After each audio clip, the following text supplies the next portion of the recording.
when you go to the doctor, they're going to say, well, let's get them on some birth control pills to balance out and make the cycle, so we'll do this for 28 days and then they're going to stop for a few days and then we're going to artificially control their cycle because it's going to mess them up.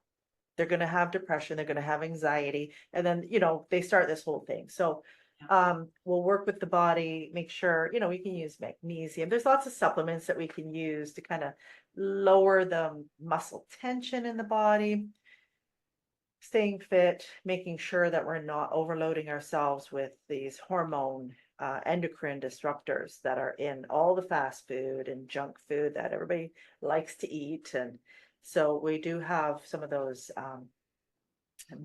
things. So Robin says, I was put on birth control at 13 because I wasn't getting a period because I was a dancer. So she probably had you need fat, you need a certain amount of fat to make hormones. And so she probably was thin and they thought they would push it along. But the opposite is true too. If you have kids that are overweight and they have too much fat on them, then their hormones can become dysregulated as well. Mhm. And while we're there, I'm always I'm at the point now where you can look at a person and you can tell which hormones they are missing. So for example, if you're a woman and you've got these heavy, thick arms, that's usually a progesterone deficiency.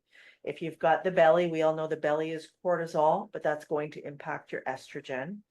If you have cellulite on your thighs, that's a testosterone deficiency. You get this moon face or, this chubbiness under here, your thyroid is not functioning properly, or your adrenals are pumping out too much.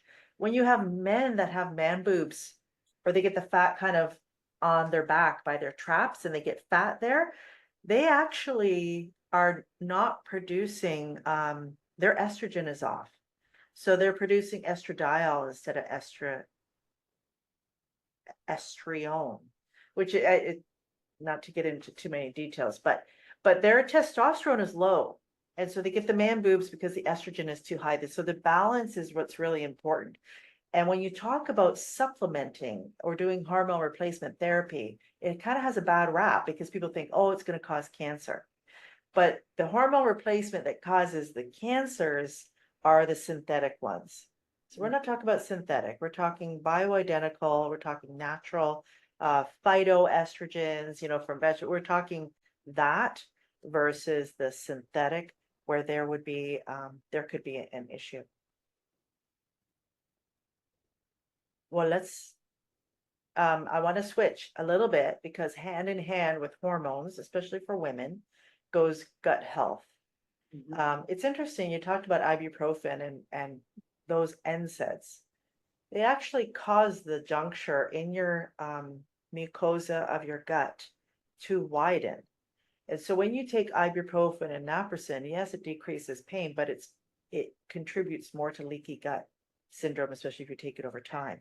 Ruins the lining of the gut, and then you have other issues. So have you guys experienced in your lifetime gut issues that you felt made it difficult for you to maintain your equilibrium?